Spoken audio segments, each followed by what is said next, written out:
C'est le chaos actuellement dans le management des grandes équipes et qui sera là pour prendre la relève?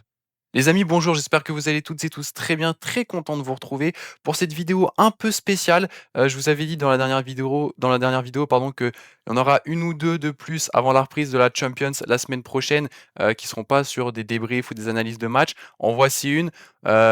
Actuellement, le monde des entraîneurs, c'est un peu le chaos, il y a pas mal de séismes dans plusieurs grands clubs et je me suis dit que ça serait bien d'en parler, d'en faire une vidéo et c'est pour ça qu'on se retrouve aujourd'hui. Et le premier club qui, à mon avis, actuellement est dans un gouffre managérial, c'est quand même l'OM qui s'est détaché des services de Zerbi.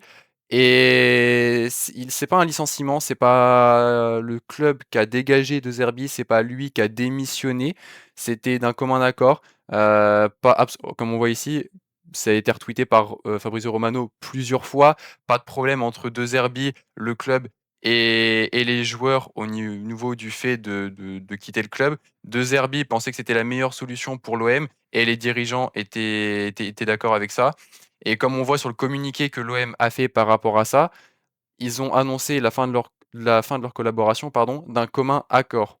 Un commun accord. Donc voilà, De Zerbi qui est triste à mon avis de quitter l'OM parce que tu avais l'impression que c'était un supporter dans plusieurs matchs à chaque fois qu'il perdait. Mais pour moi, c'est sans doute le projet de l'OM qui va pas. Et comme l'a dit Samir Nasri sur Canal+, je ne sais pas si vous avez vu son intervention sur Canal+ en tant que consultant, mais j'ai trouvé qu'il avait dit un truc très très vrai et il l'avait très bien résumé. Ce qui me dérange, c'est que le projet c'était sur 3 ans. Tu as pris un entraîneur pour 3 ans et tu as fait un recrutement pour 3 ans. Et maintenant, tu te retrouves à prendre un nouvel entraîneur qui ne partagera sûrement pas la même philosophie que De Zerbi. Et du coup, tu vas demander 10 autres joueurs qui n'ont rien à voir avec ceux que tu as recrutés. Et pour moi, c'est peut-être ça, ouais, le problème de l'OM ces dernières saisons. C'est-à-dire que c'est un cercle vicieux. Si tu prends un entraîneur, tu lui prends un petit peu les joueurs qu'il faut, sauf qu'au bout de 10 mois, 1 an et demi, le club vire l'entraîneur ou alors fait partir des joueurs comme Rabiot ou d'autres. Et ce qui fait que le projet, il a plus aucun sens et tu repars à zéro. Et comme c'est dit là, tu repars à zéro encore une fois. Pour moi, c'est ça le problème. De Zerbi, c'était comme si c'était un supporter qui entraînait l'équipe. Il était énormément affecté par les défaites. Et ça, on l'avait vu. Et pourtant, on sentait qu'il avait de l'ambition avec cette équipe. À la fin du match de la finale du Trophée des Champions, il y a un mois, perdu face à Paris, mais qui dans l'ensemble, dans le fond de jeu, je trouve, avait été un bon match tactiquement parlant pour l'OM. De Zerbi avait déclaré à son groupe que après avec ce que vous avez montré ce soir, je suis sûr qu'on peut aller en demi-finale de Ligue des Champions. Peut-être un peu plus supporter que coach, parce que bon, au final, ils ont été éliminés et ils sont même pas qualifiés pour les barrages. Et on voit que le départ de De Zerbi, ça a provoqué un peu un séisme aussi dans la direction du club. On a vu Mehdi Benatia qui a proposé sa démission après le départ de Zerbi. Ça a été refusé par Longoria et les dirigeants du club. Et action un peu compréhensible, j'ai envie de dire, dans le sens où De Zerbi, c'était une grosse partie aussi du projet dont était part Benatia. Il était très proche de Roberto De Zerbi dans ce projet de l'OM, etc. Donc on peut comprendre qu'il ait eu envie de proposer sa démission. Peut-être que le projet du club l'intéressait plus. Après, peut-être qu'il a des choses en interne. Encore une fois, il y a plein de clubs où on n'a pas toutes les informations, même les journalistes n'ont pas toutes les informations, donc on peut pas savoir. Mais pour moi, le problème, ouais, il vient peut-être de plus haut et peut-être aussi de Longoria, de Pablo Longoria. Il peut venir de plus haut dans le club. Et notamment au niveau de la gestion des effectifs, aussi des joueurs, on avait vu que avec Rabiot, ça s'était mal passé, qu'il est parti à Milan et au final tu perds un gros milieu de terrain puisque actuellement Rabiot pour moi c'est quand même top 5 des joueurs de la Serie A sur cette saison et ouais honnêtement je place petite parenthèse, je le place top 5 des joueurs de Serie A cette saison. Il fait une très grosse saison avec l'AC Milan et donc ouais, pour revenir, tu as des joueurs avec qui tu t'es mis un peu en désaccord, il y a des effectifs que tu as pas forcément réussi à bien trouver, ce qui fait qu'aujourd'hui le projet, encore une fois, il a plus aucun sens. Et maintenant la question c'est qui pour succéder à De Zerbi? Et le premier coach qui revient le plus, c'est Habib Bey qui a été licencié de Rennes. On a Frank Hayes aussi, mais Frank Hayes, On le sait maintenant, depuis aujourd'hui, il y aurait un accord qui aurait été trouvé entre lui et Rennes, donc je pense pas qu'il aille se faufiler sur le banc de Marseille. Et il y a eu le nom de Conceição qui est revenu sur la table. Mais ouais, le premier quand même qui est presque sûr de se faire, c'est Habib Beye.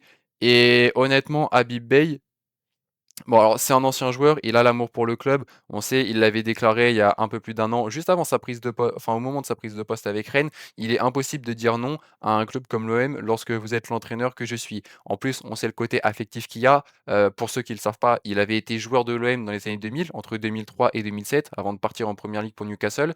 Mais est-ce que Habib Beye, c'est vraiment le bon choix? Je sais qu'il y a des supporters qui sont pas vraiment d'accord sur les réseaux sociaux, dans le sens où De Zerbi, qui est déjà expérimenté, Première Ligue, tout ça, et cetera, pour aller jouer l'Europe, tu ramènerais un entraîneur qui n'a quasiment aucune expérience autre que la Ligue 1 et en plus une toute petite expérience.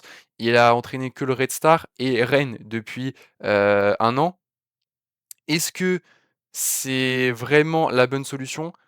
Dans le sens où même s'il était bien parti avec Rennes pour faire, je vais pas dire des belles choses, mais il avait quand même un beau projet, on va dire, avec Rennes. Est-ce que pour un club comme l'OM qui cherche à reprendre une Ligue 1 depuis des années, à prendre un trophée majeur, genre Coupe de France, à passer les barrages du coup de ce nouveau format de Ligue des Champions, est-ce que prendre un coach qui est inexpérimenté dans ce domaine d'entraîneur, ça peut être un bon choix? Honnêtement, je pense pas. Il y a eu Frank Hayes aussi qui est revenu sur la table, mais Frank Hayes, c'est comme je l'ai dit, lui alors il a le vraiment lui par contre l'expérience d'entraîneur en Ligue 1. On sait qu'il avait été entraîneur de Lorient il y a à peu près 10 ans. Il avait entraîné Lens et il a entraîné Nice depuis, presque 2 ans maintenant et il s'est fait virer de Nice parce que ça se passait mal cette saison. Mais comme je l'ai dit avant, on est presque sûr maintenant qu'il va signer à Rennes. Il y aurait un accord commun qui aurait été trouvé. Donc on peut écarter cette proposition-là et le troisième nom, comme je disais tout à l'heure, qui est revenu sur la table et qui pour moi est peut-être la solution la plus crédible pour le projet de l'OM, ce serait Sergio Conceição. Mais Conceição, lui, alors même s'il a l'expérience, là, c'est pas juste Ligue 1 avec Nantes, c'est Europe. Il avait entraîné Guimarães, Porto, le Milan et maintenant il est entraîneur à Al Ittihad. C'est peut-être ça le problème. C'est-à-dire que, il est sous contrat avec Al Ittihad jusqu'en 2028. Il a signé en octobre 2025 et il était en contrat pour 3 ans. Et le truc, c'est que c'est le seul entraîneur qui n'est pas libre. Ça veut dire que si Marseille décide de l'amener, j'ai regardé la clause que Al Ittihad a mis sur Conceição, elle serait de l'ordre de 4 000 000, 4,5 millions. Donc est-ce que maintenant la question pour savoir si tu prends en considération, cette option-là d'entraîneur, c'est est-ce que pour un projet qui n'est pas encore défini vraiment dans les hautes sphères, on va dire, du club, tu es prêt à mettre 4,5 millions sur un entraîneur pour que au final, 1 an et demi après, si ça se trouve, tu vas le virer?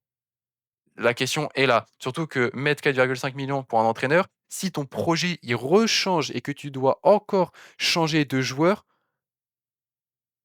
faut faire attention. Moi, je suis un peu sceptique par rapport à ça, mais sinon, dans le choix pur, ouais, mon choix entre les 3 options qu'on a citées se porterait plus sur Sao. Après, à voir s'ils vont accepter de payer la clause de 4 millions ou 4,5 millions à Al Ittihad. Donc voilà pour Marseille. Ouais, il y avait eu aussi, Regragui aussi qui avait été cité. J'avais vu le nom un petit peu passer, mais il doit pas venir. Il doit rester avec la sélection nationale, il doit rester avec le Maroc. Il fait de très, très belles choses depuis plusieurs saisons avec le Maroc et surtout on est en saison coupe du monde, il y a la coupe du monde dans 4 mois. Pour moi, il doit clairement pas quitter la sélection nationale. Il a fait finaliste de la CAN. Pour moi, il doit pas lâcher cette équipe et il le fera pas, je pense. Même si j'avais lu quelque part, c'était pas des intox, mais qui pourraient être intéressés par le projet de l'OM. Pour moi, que ça soit sur le plan au niveau de la carrière et au niveau personnel, faut pas qu'il lâche cette équipe nationale du Maroc. Il a une coupe du monde à aller faire. Ça sert à rien qu'il aille je vais pas dire se foirer, mais s'engouffrer dans un projet qu'il ne connaît pas et que même certains au club, dans les hautes sphères, ne connaissent même pas. Donc Voilà pour l'OM. Quant à Rennes et Habib Beye, ça, je trouve que c'est un peu, je vais pas dire de la trahison, mais on a vu donc Habib Beye qui avait été licencié par Rennes dans le communiqué officiel fait par le club, et c'était même pas juste lui, c'était tous ses adjoints aussi. Le Stade Rennais a engagé une procédure à l'endroit de son entraîneur principal, monsieur Habib Beye, et de ses adjoints. Et honnêtement, alors oui, ils sont sur une période compliquée. On voit le 3-1 face à Lens, le 3-0 face à Marseille, le 4-0 face à Monaco. Oui, d'accord, ils sont sur une période compliquée, mais il faut pas, quand même pas oublier que Habib Beye, quand il est arrivé il y a 1 an et demi, il te reprend à Rennes un petit peu malade, qui te maintient 12e, et cette saison, il place le club, après avoir, sans mauvais jeu de mots, après avoir pris les rênes de Rennes, il place le club quand même à une place européenne, malgré les mauvais résultats. Tu arrives à être 6e et tu te fais virer comme ça un début février random. Ouais, je trouve que le club n'a pas forcément respecté le projet et peut-être la personne d'Habib Beye, surtout pour l'entraîneur, donc comme on en parlait avant, avec qui il semblerait qu'ils aient trouvé un commun accord, Frank Hayes. Frank Hayes qui, alors lui, a l'expérience, comme on a dit, hein, de la Ligue 1, Lorient, Lens, Nice, mais qui, vu les résultats de Nice cette saison, qu'est-ce qui a fait aux dirigeants de Rennais penser qu'il pouvait être la solution au remplacement d'Habib Beye? Sincèrement, je ne sais pas. Nice qui ont terminé quand même 33e d'Europa League, une victoire, 7 défaites, c'est clairement pas des bons résultats. Et qui, même en championnat, merdent complètement. Ils sont 14e à 9 points des barrages et de la relégation. Je vois pas pourquoi Rennes sont allés chercher Frank Hayes. D'accord, il est libre, mais tu aurais peut-être pu aller chercher quelqu'un d'autre dans ce cas-là. Et après, Habib Beye, ils l'ont limogé, mais c'est vrai qu'il y avait quand même des mauvais résultats. On se souvient bah, de ce week-end, hein, le match face à Lens, le 3-1 perdu, avec des choix forts. Il avait été interviewé au micro de DAZN ou Ligue 1+, je sais plus. Il avait dit, on lui avait demandé pourquoi Brice Samba avait été écarté du groupe, et il avait dit parce que aujourd'hui, je le repose, je mets le gardien remplaçant, Silistré, et comme il avait dit, c'est mes choix, je suis le coach, c'est à moi de faire les choix. C'est à moi d'en assumer les conséquences si on gagne, si on perd. Bon, au final, ils ont pris 3-1, pire note du match. Les conséquences, ouais, elles ont été dures à assumer puisque ça a été un renvoi du club. Mais dans l'ensemble, je trouve que le club a, je vais pas dire trahi, mais a été très, très, très, très dur avec Habib Beye. Et faire venir Frank Hayes, sincèrement, est-ce que ça sera la solution? Je sais pas. Je vais pas dire rigolerais parce que je suis pas sournois ou quoi que ce soit et je veux pas le mal des clubs, mais je rigolerais un peu tout seul dans mon coin si Rennes, au final, n'arrive pas à décrocher une place en Coupe d'Europe à la fin de saison, alors qu'actuellement ils sont 6e et prêts pour la Conference League. Donc Rennes, affaire à suivre. On a fini avec la Ligue 1 et du côté de la PL, c'est aussi les gros chocs. C'est aussi le chaos, des séismes dans tous les sens, que ce soit à Londres ou quoi que ce soit. On a vu Thomas Frank se faire virer par Tottenham. On le savait depuis quelques semaines qu'il était sur la sellette avec cette série de mauvais résultats, cette élimination pardon, en Cup face à Aston Villa à domicile. Et au final, ça y est, il a été viré par les dirigeants de Tottenham, alors qu'il avait dit, après la défaite de ce week-end face à Newcastle, je suis sûr à 1000% que je vais être encore entraîneur pour le derby face à Arsenal ce week-end. Et au final, non. Bah non, il s'est fait virer. Et si on fait le bilan de Thomas Frank cette saison avec Tottenham, c'est 38 matchs, toutes compétitions confondues, 13 victoires, 11 nuls, 14 défaites. Et si on fait le bilan, c'est pas bon du tout. Actuellement en championnat, alors ils sont quand même, c'est un peu l'anomalie du truc, ils sont quatrième en phase de ligue en Champions. C'est super résultat, qualifiés pour les huitièmes, etc. Mais en première ligue, ils sont 16e, ils sont avec 29 points à 5 points de la zone de relégation. Et je pense que c'est ça qui a inquiété les dirigeants et qui a fait qu'ils ont pris la décision de le virer. Et comme ça a été dit par un des dirigeants du club, Thomas, il est arrivé en juin 2025. On avait convenu qu'on lui donnerait pardon, du temps et qu'il aurait tout notre soutien pour construire cette équipe dans le futur. Mais malheureusement, les résultats attendus n'ont pas été à la hauteur. Et du coup, la direction et moi avons convenu que le mieux était un changement d'entraîneur à ce moment-là de la saison. Et honnêtement, quand on regarde les résultats, ouais, c'est vrai que c'était pas ouf. Cette défaite encore ce week-end face à Newcastle 2-1, cette défaite face à United, le nul face à City où la moitié du match tu été pourri, et même les matchs d'avant, c'est 2 victoires sur les 10 derniers matchs. Mais je pense que ce qui a fait vraiment changer la direction, enfin la direction changer de cap quant à son avenir, c'est aussi cette série de défaites ici début janvier avec, comme on l'a dit, cette défaite en cup et le 3-2 face à Bournemouth, le 2-1 face à West Ham. Trop de matchs perdus à domicile. On rappelle que je crois à domicile cette saison, ils sont sur 2 matchs gagnés à domicile seulement. C'est rien du tout, c'est minime. Et maintenant, la question c'est qui pour le remplacer à la tête d'un quand même gros club de première ligue? Alors plus maintenant, mais depuis plusieurs années, on les attend dans le top 6 de première ligue. Et qui pour les remplacer? Ça c'est la liste des entraîneurs actuellement libres. Et sur cette liste, j'en ai ciblé 4. Il y a Thiago Motta et Igor Tudor, qui sont passés par la Juve l'année dernière. Et Thiago Motta, ça fait presque maintenant 1 an qu'il est libre. On n'a pas trop de nouvelles. Ça serait une bonne surprise de le voir prendre un club comme Tottenham. Je me dis que si jamais, enfin, je serais pas surpris de le voir arriver ou que les dirigeants de Tottenham l'auraient contacté. Je serais absolument pas surpris. On a aussi Amorim, bien sûr. On sait qu'il a été limogé de United il y a 1 mois en début d'année et maintenant c'est Carrick qui est l'entraîneur, mais actuellement il est libre. Est-ce que, alors je pense pas forcément qu'il va reprendre parce que c'est comme Maresca, ça fait pas longtemps qu'ils ont été limogés. Est-ce qu'ils sont prêts à reprendre un projet 1 mois après avoir été limogés de leur club? J'en sais rien. Et le quatrième, c'est Maresca. Alors ça, un peu dans les inquiétudes, entre guillemets, de dire que est-ce qu'ils sont prêts pour reprendre un club, c'est un peu la même chose que pour Amorim de mon point de vue. Mais je l'ai entouré quand même parce que et lui, si on dit virer comme un malpropre, je pense clairement à lui. Le mec ramène au club qui est en mal en point depuis 3 ans une coupe d'Europe, la Conference League, et la Coupe du Monde des clubs. Et au final, ça te le vire un 1er janvier, dès le matin, dès la bonne année. Et alors que pourtant il était vraiment, je trouve, en train de construire quelque chose de solide. Et pour la symbolique, je trouve que ça serait assez drôle de le voir rejoindre l'ennemi dans le derby, l'ennemi Tottenham, l'ennemi londonien. Donc à voir qui ils vont prendre. Mais à mon avis, je pense qu'ils vont pas rester longtemps sans entraîneur principal. Il y en a un, j'ai pas encore le nom de celui qui va assurer l'intérim à Tottenham.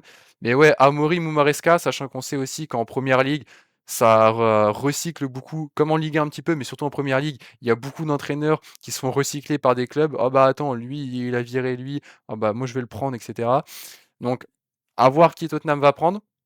Mais il y a d'autres clubs aussi qui sont actuellement en changement de projet. On a vu Glasner à Crystal Palace qui avait dit en début de saison que ça serait sans doute sa dernière saison et qui l'a encore confirmé il y a 2 jours. Ma décision de quitter Crystal Palace à la fin de la saison est définitive. Aucune chance de changer de décision. Donc, à voir qui Crystal Palace va ramener, à voir aussi sur le plan personnel pour lui quel club il va rejoindre. Est-ce que Tottenham ou Chelsea vont le prendre cet été au mercato? Ça m'étonnerait parce que je pense pas qu'ils vont rester 5 mois avec un intérimaire pour des grands clubs comme ça. Et on a vu aussi, ça c'est tombé cette nuit vers minuit et demi, 1 heure du matin à peu près, Nottingham Forest qui a viré Sean Dyche après 4 mois à la tête de l'équipe. Et quand je parlais de recyclage d'entraîneurs en PL, je pensais aussi à Sean Dyche qui a fait pas mal de clubs. Est-ce qu'il va rester en PL? À voir.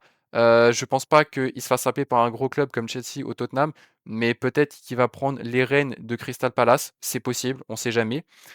Et enfin, pour finir, j'ai 2 entraîneurs que je suis quand même actuellement. C'est Xabi Alonso, on sait qu'il a été viré du coup du Real Madrid et remplacé par Arbeloa. Et on avait parlé de lui à un moment, alors pas moi, mais les médias, etc., avaient parlé de lui à Liverpool quand Slot était sur la sellette avec sa série de mauvais résultats. Il pourrait revenir à Liverpool cet été si les dirigeants décident que l'aventure avec Slot se termine à Liverpool. Il pourrait faire venir Xabi Alonso. Franchement, c'est possible. En plus, il connaît bien la maison, c'est un ancien du club. Donc à voir. Et en plus, il a l'expérience, honnêtement, maintenant managériale, champion d'Allemagne, enfin champion du championnat d'Allemagne et de la Coupe d'Allemagne avec Leverkusen en 2024. et même si ça a été un petit peu un flop, il a quand même entraîné le Real pendant 6 mois, donc il a l'expérience maintenant, ça y est, d'un club vraiment à haut niveau. Est-ce qu'un club comme Chelsea, Tottenham, Liverpool pourrait avoir confiance en lui pour prendre la suite pour prendre, ouais, les rênes de leur club? Ça reste à voir. Pour l'instant, comme je disais, il a été limogé il y a un mois. Ça m'étonnerait qu'il revienne maintenant. C'est un peu à l'image d'un Amorim ou Maresca. Mais à suivre, franchement, ça m'étonnerait pas qu'on le revoie à ce mercato d'été pour éventuellement prendre en charge un club de PL. Et le dernier entraîneur que je surveille un petit peu, c'est Xavi, qui avait été limogé, qui avait été viré du Barça après la saison blanche en 2023-2024, qui avait été viré par la Porta fin juin 2024, juste avant l'arrivée d'Hansi Flick. Et lui, depuis, c'est aucun signal radar, pas de nouvelles. Il avait déclaré dans certaines interviews qu'il voulait revenir en tant qu'entraîneur. Ouais, il a l'envie de revenir, de mener un club, mais on n'a pas plus de détails que ça. On ne sait pas dans quelle compétition ça va être, si ça va être en Liga, en Ligue 1, en PL. J'avais vu que ça parlait un petit peu de Manchester United au moment où Amorim s'était fait virer il y a un mois. Et au final, c'est Carrick pour l'instant l'intérimaire. Et je pense que, à mon avis, les dirigeants de United, ils vont donner un statut long à Carrick. Donc je pense que la piste United a s'effondrer un peu pour Xavi. Mais à voir quel club il va prendre, ça reste intéressant de suivre ça. Et pareil que pour Xabi Alonso, je pense, enfin, je serais absolument pas étonné de le revoir en première ligne sur le mercato estival qui arrive dans 4 mois. Voilà pour cette vidéo un petit peu, actualité, pas débrief, analyse, un petit peu actualité au niveau des entraîneurs, comment ça se passe pour les gros clubs et cetera. Qui prendra la relève? C'est la question qu'on se pose. Je pense qu'à mon avis, les gros clubs comme Marseille, Tottenham et cetera, ils vont pas rester longtemps sans aller chercher un entraîneur libre. Donc à voir si mes pronostics, on va dire, se réalisent. Sur ce, j'espère que vous avez aimé la vidéo. Si c'est le cas, encore une fois, n'hésitez pas à mettre un like, à vous abonner et même à commenter, ça me ferait extrêmement plaisir. Sur ce, moi je vous dis à très vite et prenez soin de vous.